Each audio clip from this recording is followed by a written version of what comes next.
Eine neue Buchempfehlung von mir. Liebe findet uns. Der Titel sagt ja schon alles. Wir müssten nicht suchen. Die Liebe findet uns. Und geschrieben hat es der Joseph P. Monninger. Und das ist ein sehr schönes Buch. Wie immer, ich rede nur über sehr schöne Bücher. Und es ist eine Liebesgeschichte. Liebe findet uns. Die Heather und der Jack verlieben sich. Und das Buch ist alles außer langweilig, weil erst ist es eben so richtig tiefgehende Gefühle. Die Heather bereist Europa und möchte dann, wenn sie wieder zurückkommt, dann tritt sie eine Stelle an als Investmentbankerin in New York. Und sie lernt im Zug aber nach Amsterdam den Jack kennen. Und in den verliebt sie so richtig. Und der Jack in sie. Und der Jack ist Journalist und ist aber gerade auf einem anderen Trip. Er hat das Tagebuch von seinem verstorbenen Großvater gelesen.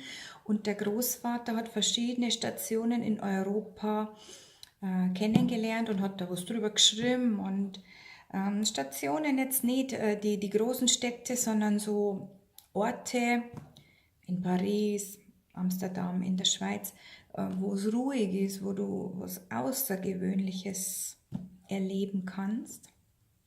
Tiefer gehend. Und die zwei verlieben sie und dem Jack fällt es nicht so gut. Er müsste jetzt anschließend mit ihr nach New York, weil sie da ihre Stelle antritt und das merkt man schon im Verlauf der Geschichte. Das ist nicht so ganz seins, aber man weiß nicht warum. Und dann pflanzen die zwei noch einen Baum zusammen in Paris und nachdem dann der Flieger nach New York starten würde, ist der Jack plötzlich, geht noch auf die Toilette und dann ist er weg. Er ist untergetaucht. Und die Heather fällt natürlich aus allen Wolken, wo ist er nur hingekommen.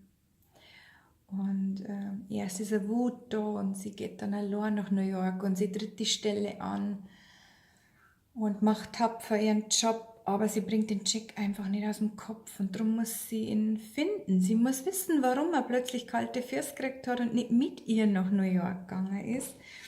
Und das ist dann sehr, sehr spannend. Der letzte Teil vom Buch ist wahnsinnig spannend und das kann ich ja jetzt wieder nicht verraten, aber sie findet dann genau unter dem gepflanzten Baum einen Brief von ihm und dann löst sie das Rätsel auf. Und ja, das Ende muss jeder selber lesen.